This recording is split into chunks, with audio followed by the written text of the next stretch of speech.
Welcome to another episode of Love Living Local 315. We are your hosts, Scott and Kelly Greats, and today we're joined by Jennifer Huntley from Paige's Childhood Cancer Fund, an organization bringing hope, support, and critical resources to hundreds of families navigating childhood cancer across central New York. Jennifer, welcome to the show. Thank you, and thank you for having me. We were saying before that we get, I don't want to say hate, but we get yelled at for not having enough people from the Syracuse area. So we're grateful that you drove to beautiful downtown Utica to meet with us on a sunny day. I know, here right? in central New York from Syracuse. Jennifer, those who may not be familiar, what is Paige's Childhood Cancer Fund and how did it begin? Paige's Childhood Cancer Fund is a nonprofit based in Syracuse, but we serve 22 counties of New York. And we walk with children and families fighting childhood cancer from diagnosis all the way through survivorship and in the heartbreaking cases of bereavement. Can you share the story of Paige and how her legacy continues to shape your mission? Yes. We wouldn't be here without Paige's family. So Paige was a young child, 6-year-old little girl, first grader at Baldwinsville Elementary, Palmer Elementary, but Baldwinsville. In Baldwinsville, New York, who was diagnosed with leukemia and sadly lost her battle, actually, from the bone marrow transplant. It was supposed to be a perfect match, and it was not. And so some teachers from her school a few years after she passed came to Paige's parents, Chris and Ellen, and said, can we honor your child? We'd like to do a walk, run in her memory. And they, of course, said, yes, thank you for remembering her. So they did. They had a quaint little walk that they took all the money they raised up to the hospital and thought it was great, continued to do it. And this year's their 30th year. Wow. So very unusual for it to grow into what it has and for it to continue for so long. Yeah, that's what I was going to ask. The initial community support is very common. Right. Yes. In situations like this, and to do an event is very common. Mm-hmm. 30 years later is not. Right. So what was different about this mission or this family or cause that has helped it endure for so long and become what it's become? Yeah, it definitely Paige's parents and the army of volunteers. I mean, we have some volunteers that have been with us since the beginning. They're steadfast dedication to helping, and of course her parents knew firsthand what it was like to go on this journey. Mm-hmm. So for them to be able to give back in honor and memory of her child has been, of course, an incredibly driving force. Yeah.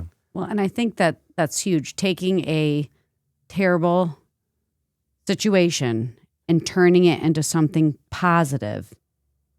I give her parents so much credit for that because I do too. How do you move on? How do Yes. you, and a lot of us who have children, we can't even imagine, but to take it and then help other families going through the same thing is just so amazing. Yeah. So what do your day-to-day operations look like as far as how you find children, families that you can support? Can families get a hold of you? Like what does it look like? So we directly help children and families fighting at Upstate Golisano Children's Hospital. Okay. So our gig is we're a fundraising organization. We work all year round to build partnerships, find folks who want to come along with us in our mission, and then we learn from the hospital where the greatest need is. Okay. So we work with the social worker, the frontline team there to discern where we're going to put the funding. Okay. What are some things that people don't realize about the work you do? Oh, man. I kind of want to flip that a little just to say, what are some things that these children and families are up against that I had no idea until, it's like, and now that I've seen, I can't unsee. Because that really does translate to the work that we do. And like I was just saying, helps us determine where we're going to put the funding. I had no clue. These families are devastated and forever changed. Like this, no matter how the story unfolds, their lives will never be the same. And seeing, especially families from this area, the sheer distance they have to travel for treatment. And, if there's children at home, they're not, the ideal situation is for them not to stay in Syracuse. So they're making that trip sometimes 5 days a week. I mean, that alone, just knowing that families are enduring that, maybe while still trying to raise other children and keep their life as normal as possible, making, sports and all those kinds of things. Knowing that this is the number one cause of death by disease in children. So when the family receives that diagnosis, knowing that that's what they're facing, and you said it earlier, as a parent myself, it's just heart-wrenching. Yeah. So how did you find Paige's Childhood Cancer Fund? Like, how long have you been working there? And I've been working there for years. I've been in the nonprofit sector about 19 now. I was at my last position for 13. Knew it was time to make a change. Was looking for to step into another meaningful role to try and make a difference with my career. Saw helping kids with cancer and thought, how could you not want to help? Yep. Everyone, well, not everyone, but so many people want to help, right?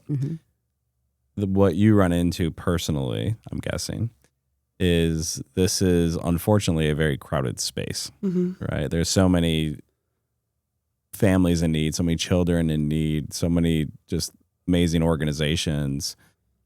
How do you position Paige's as, top of the list, right? Because as you mentioned, you're a fundraising organization. That's your goal. So what do you do to set yourself apart?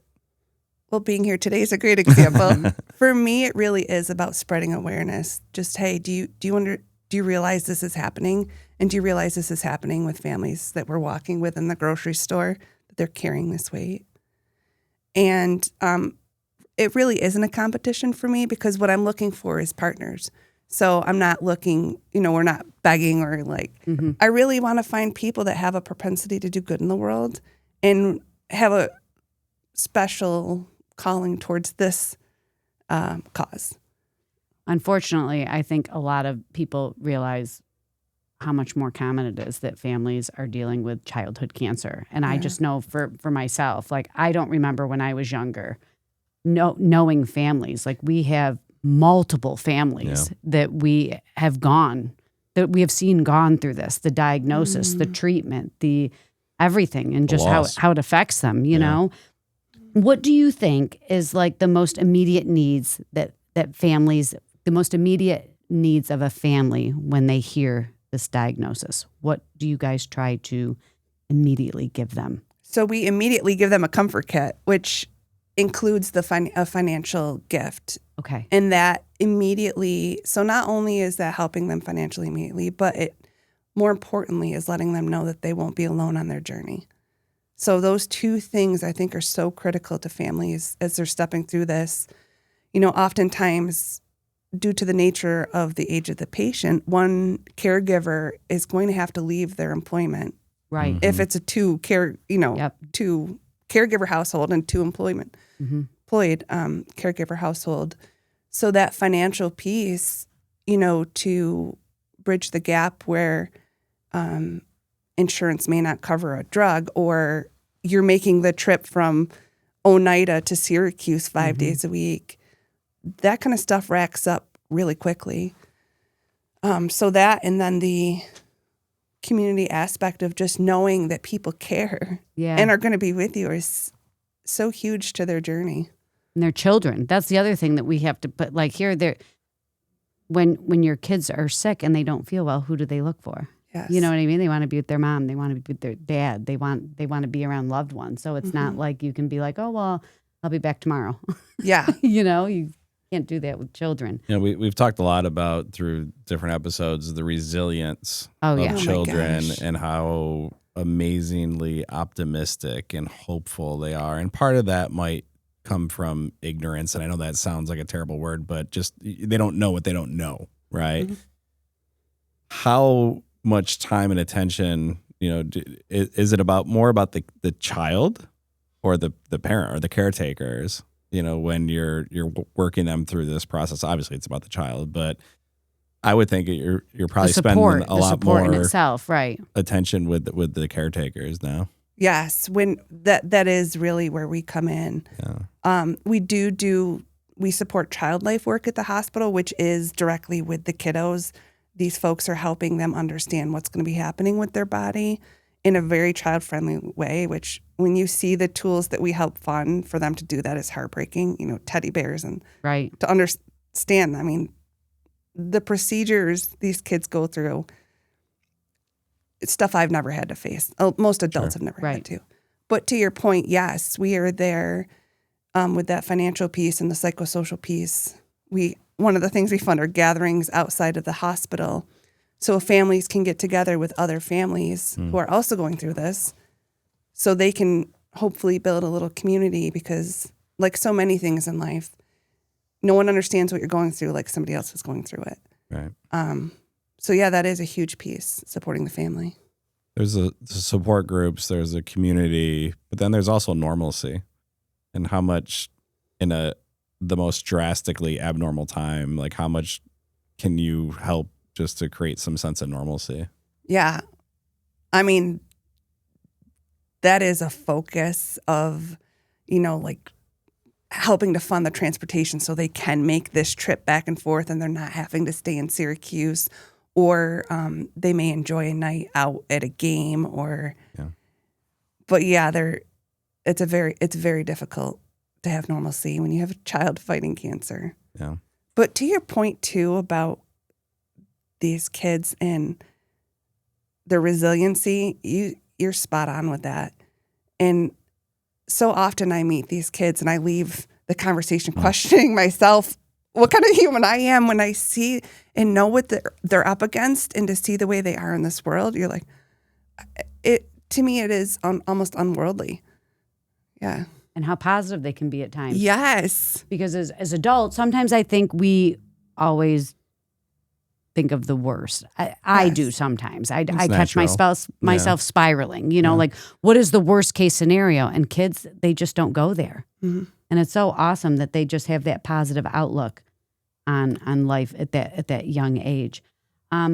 So one thing I want to talk about is the impact of childhood cancer and the fact that it lasts long after treatment, and it's a journey, and can you talk about what families go through long term and how you guys support those families that hopefully, if their child is in remission and they beat it, and do they come back to you for certain things, or what does that look like? Yeah, so oftentimes, because the advancement of pediatric cancer drugs has been so amazing. Slow. Yeah. They're being treated with very toxic treatments that will more likely than not affect them for the rest of their life. Mm-hmm. So in survivorship, they're still dealing with ramifications from those treatments. And the same with if radiation's used to treat certain areas. So, in survivorship, we help support things like mental health treatment. Older children might need support processing what they've just been through. Sometimes they're not necessarily as unjaded as the younger ones. Mm-hmm. They understand more what's happening. So we send a couple young adults to a conference every year to help them process and be with their peers. There's oftentimes dental stuff from chemotherapy, fertility stuff they may face. So yeah, it's a lifelong journey. How many people do you see that come back around? So people that you've supported, right? Kids going through this battle, they're survivors. How many of them come back to support your organization or others that are going through this through the years, or is that not?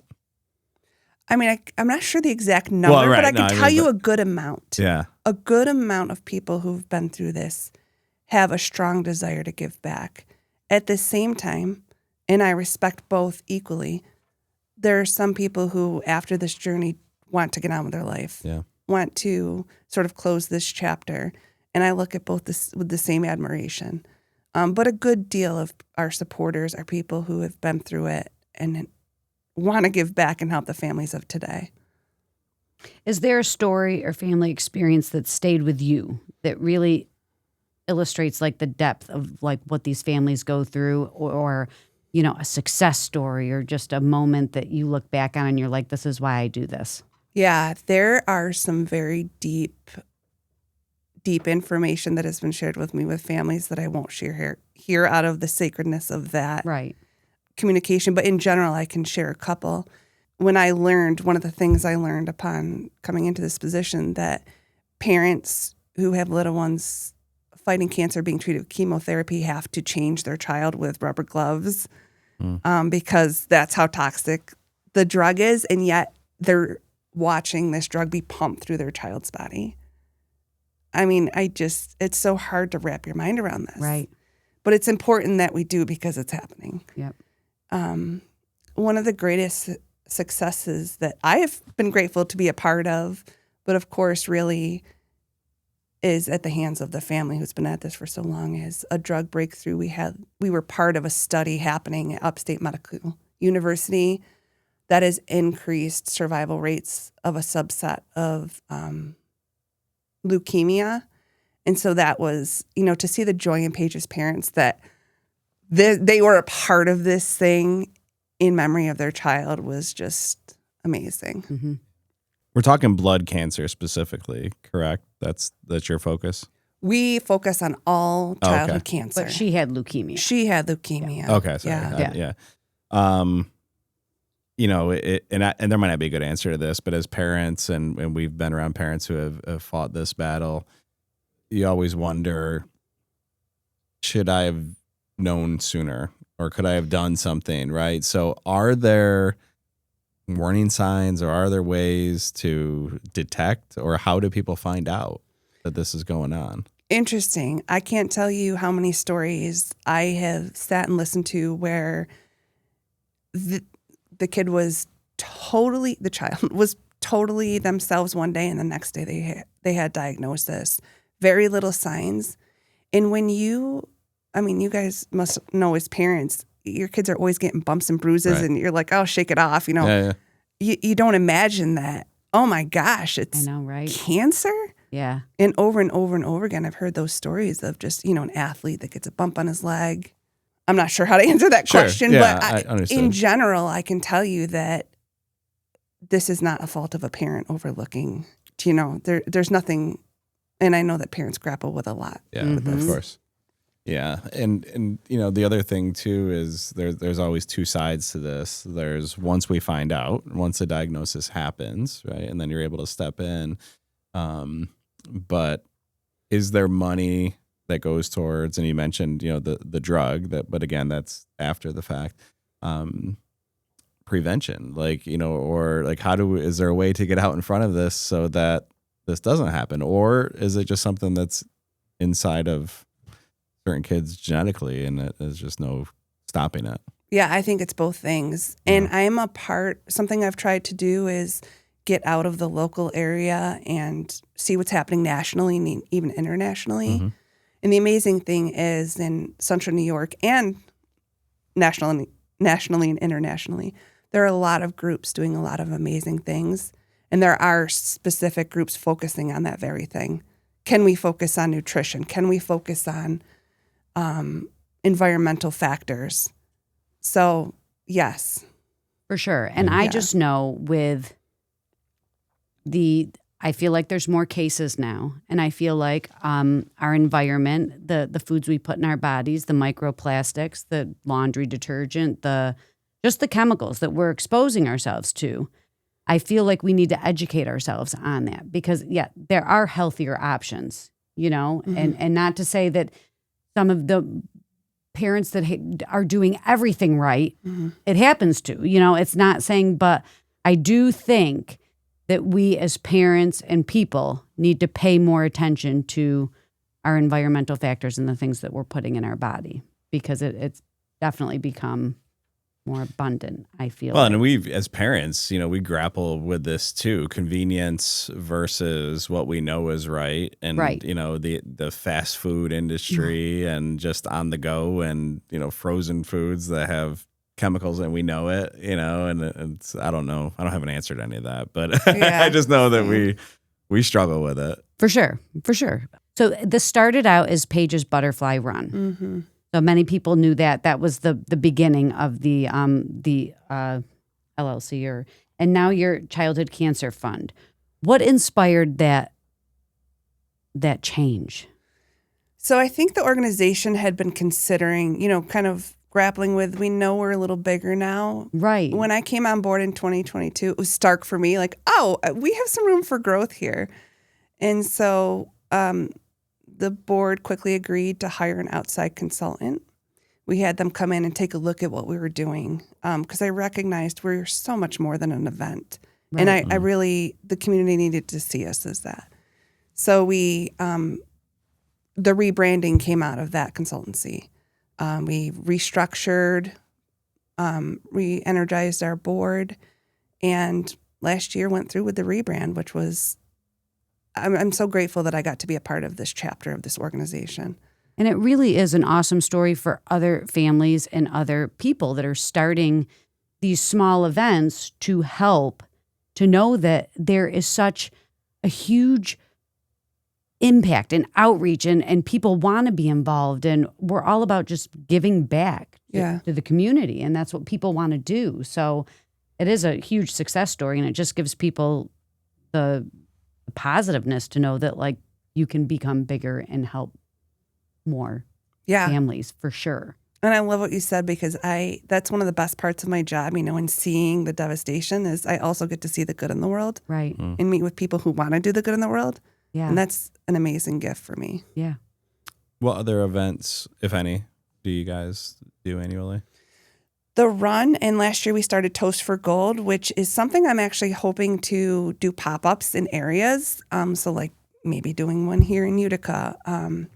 Really an evening that's sort of networking type event, but where we get to showcase the mission and say, like, this is, we're serving the people in this community. And here's how you can come along with us. Is it a dressy event? Is it like a little bit, just a casual fun evening, gathering, right? Yeah, Where, yeah. All right, so talk about, dinner. I hear pop-up a lot. So what makes something a pop-up? I love you, Scott. He doesn't even know what a pop-up is yet. Go ahead, explain it to him. We're just like popping in, like, oh, join us here Thursday night. Yeah. Well, there's like a ton of work that goes into it. It's not like it just pops up. No, true. Well, but you're not in one location. You just, a so pop-up is like you go to a coffee shop and we're going to do this. And yeah. Yeah. Okay, Yeah. so it's not a physical location. You take your cause, your mission, your event And to you travel. a spot, you pop up. All right, Yeah. gotcha. I mean, that's a big part of our rebrand is we've been very heavily concentrated in Syracuse, I'll say. Not Central New York, because I know we're still Central New York here. But, in serving 22 counties, I'm like, wow, we need to get out into those counties. And Oneida happens to be second largest to Onondaga with regards to the number of childhood cancer cases. I'm going to go back to the pop-up, but before I forget, you make a super valid point, because Chance, and you already mentioned travel, you talk about serving 22 counties. My guess is the overwhelming majority of the people you're serving are not actually in Syracuse. Right. The hospital is. Right. Right. 80% of families we serve are from outside of Onondaga County. Yeah. So, that's, and I'm sure you're on this, but from a branding standpoint and messaging standpoint, because let's just be real here. There's a lot of people, and you're on the Love Living Local, podcast, who are just hyper focused on, I want to help my backyard, right? And they might even think, we sit in Utica right now, they might even think like, well, Syracuse, Syracuse people can do. But the reality is, most of the people are, a lot of them are from here, from your backyard, wherever you're sitting right now. Treatment. If you are a family in Utica, New Hartford, Ilion, Frankfort, and your child is diagnosed with this, you are most likely going to go to Syracuse for treatments, for sure. So you are helping people that live around you. And the huge thing with a a pop-up event and this Toast for Gold, we run into this all the time. We're constantly talking about how to support area restaurants and businesses. And you go out to eat. Sometimes you're just looking for a date night and a night out. But what better thing to do than to be able to go out, enjoy a dinner, maybe listen to some music, but also give back, knowing that your money is going to help childhood cancer. So I really do hope that you move pulling out this way, because I definitely think that you would get a huge response. We have another local charity that does Amazing Gracie, the Night of Grace, and they sell out every year. But that is a annual event. That is at the same place every year. What I like about the pop up, now that I know what it is, is that as someone who donates quite a bit of money, as a family who does, and I'm going to say this, I'm just going to say ugly and then we can whittle it down. Sometimes we say ugly. But sometimes you feel like I want to help, but I don't want to be committed to this every year, right? Because there's just so many things, like when you sponsor like a golf outing or even your run, right? Like it's like, okay, if I do it this year, then I'm a jerk if I don't next year, and you feel committed, right? This is just the mind of a donor, by the way. So what I like about the pop-up is it's very non-committal. Like I can go enjoy an evening. It's a great cause, but I'm not going to feel like it's an annual thing that I have to always do. Yep. I don't know if that helps or hurts you. Yeah, I like Welcome to the Scott Grates experience. Thank you. Yeah, sometimes we just go down rabbit holes. But let's do it. Thank you for all that you do. I mean, it sounds like you're very generous.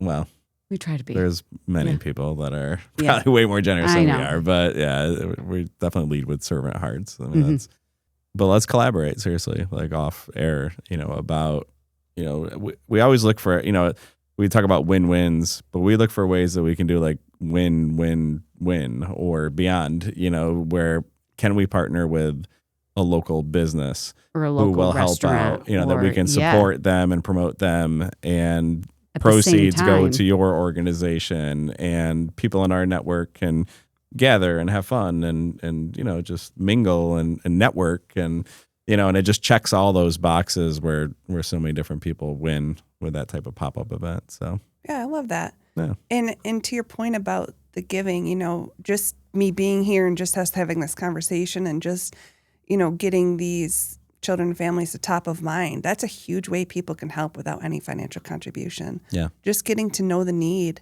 going on our website and looking at their stories and just understanding that is a need, and then sharing information they may learn, or that's a huge way to support. Yeah, no doubt. And we live in a world now, like it or not, but just with social media where I just did a whole riff on this recently, that if you have 10 people in your sphere who look up to you, you are an influencer. And we hesitate to consider ourselves leaders or influencers, but we are. Whether you're leading your family or just a couple people, or 8 people are listening to what you have to say, and so the point to that is sharing information like this, episodes like this, and to your sphere can impact thousands of people. Yes. Without spending a dime. That's right. Yeah. It's very much appreciated. For sure. So the run takes place in June. Yes. Is that correct? You want to talk a little bit about that event? Sure. Go to the website, how to register, okay. If you go to pagesccf.org, the events tab, the run information's there. It's a street race run. But there's a fun run 3K. So you don't have to be a runner. You can walk. But the really cool thing is, too, we have a bounce house, ice cream, refreshments, face painting. So it really is a family event, which is one of the best parts I like about the event, is you see a lot of families who have been affected by this disease come out and rally together. And that, to me, is the whole day. What makes the whole day. Ballpark, how many people do you have in it now? About 1,300. Wow. Oh, wow. Yeah. That's a race. Yeah. 5K. 1,300 people. Wow. Yeah. I don't know what we have that weekend. I feel like there's something. It's June 6th? June 6th, yeah. June 6th, yeah. Busy time of year for folks. Yeah. Well, listen, I mean, we've tried to we do an annual golf outing. There is no good That brings weekend. me to my next point, too, is if you can't make the race or an event, you can definitely go to the website and donate for sure. I mean, always welcome. Because like what you said, immediately when parents are given that diagnosis, just to take a little bit of that financial burden off of them, how am I going to travel? How am I going to, what are we going to have for dinner? What are we, it's just difficult. It's unthinkable. And it's often been said that we die 2 deaths. There's the day we take our last breath, and then there's the last time someone speaks our name.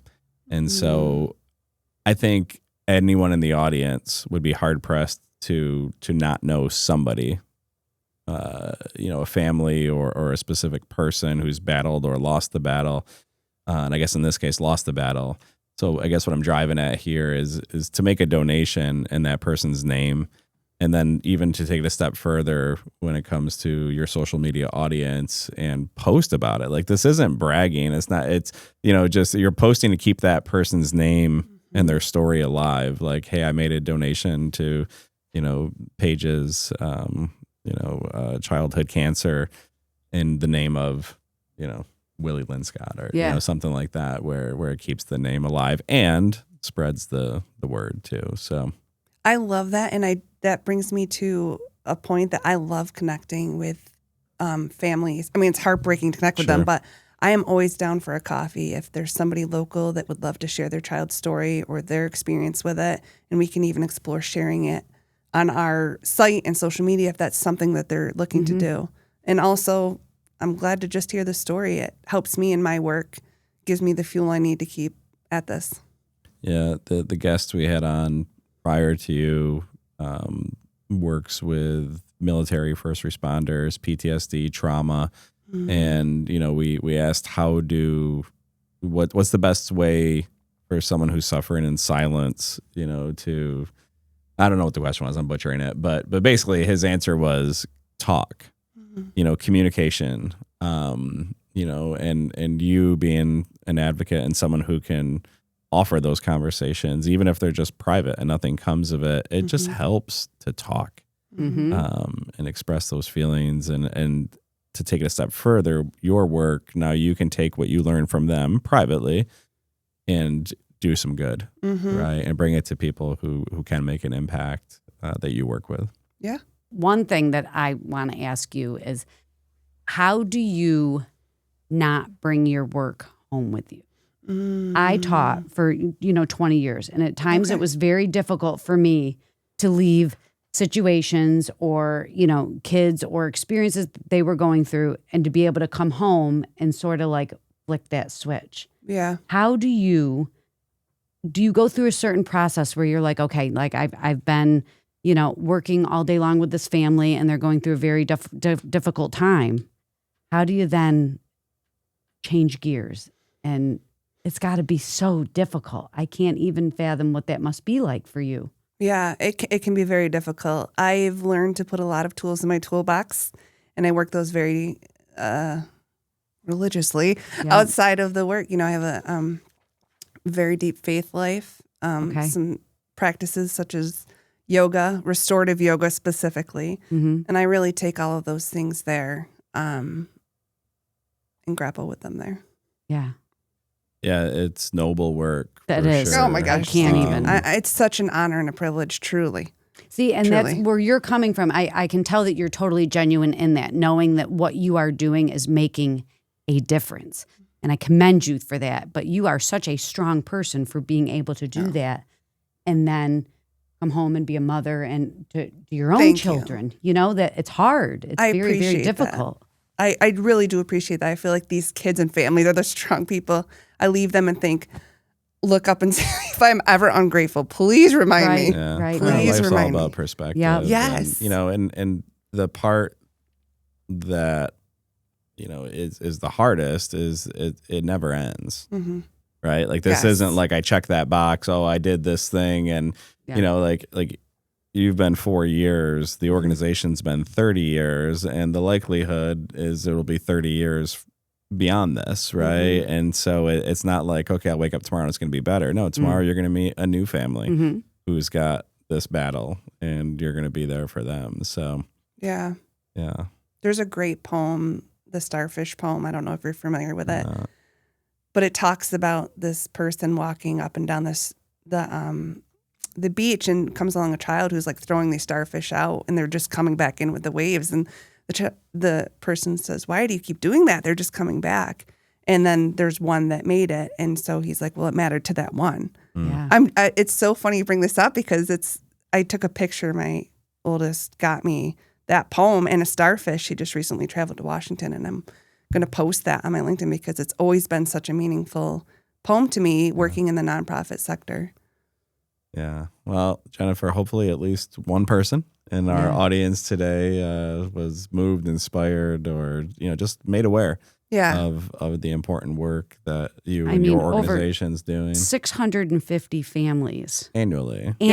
Just like, out of that Golisano, is a huge number. Yeah. That's amazing. Yeah.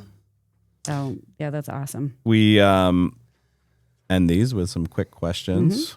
We'll try not to get too I'm familiar with the rapid fire. Well, it could go one of many ways, Jennifer, but with your concise answers, I think you're going to be on point I think she's here. Be good. We won't go too far down rabbit holes.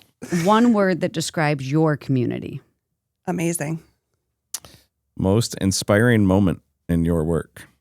Or, I hate the word most. An inspiring moment. Yeah, because I am most inspired when like I mentioned earlier, I'm face to face with these children who are enduring so much, and they have this sunshine and brightness about them. Yeah, positiveness. Which is hope. Yep. Yeah. A small way anyone can help today. Spread the message. A lot of hope talk. This one is what does hope mean to you? Ultimately, I would love to see this gone. Yeah. I'd love to see it gone, to your point earlier, knowing that's not going to happen. I guess my hope is more and more people will join us in walking with these families. Your go-to way to recharge. Restorative yoga and my faith. What is restorative yoga? It's mostly on the floor. Okay, I didn't know what the restorative part was. It's yummy. Yeah. It's so yummy. It's like, if you're in a position and you go too far, it's okay. Bring it back in. A lot of self-soothing talk. Yeah, it's not the Meditative. crazy. It's not the crazy bending and up. Yeah, there's none of that. Well, there's got to be some of that, or else it wouldn't be yoga. Well, no, it is stretching, but it's stretching in a certain way that is comfortable for your body and healing. And yeah. And your max is your max. You don't have to do. Yeah. Jennifer Huntley, Paige's Childhood Cancer Fund. Again, thank you for making the trip. And thank you for all that you do to support so many in our area. Thank you for having me. This is great.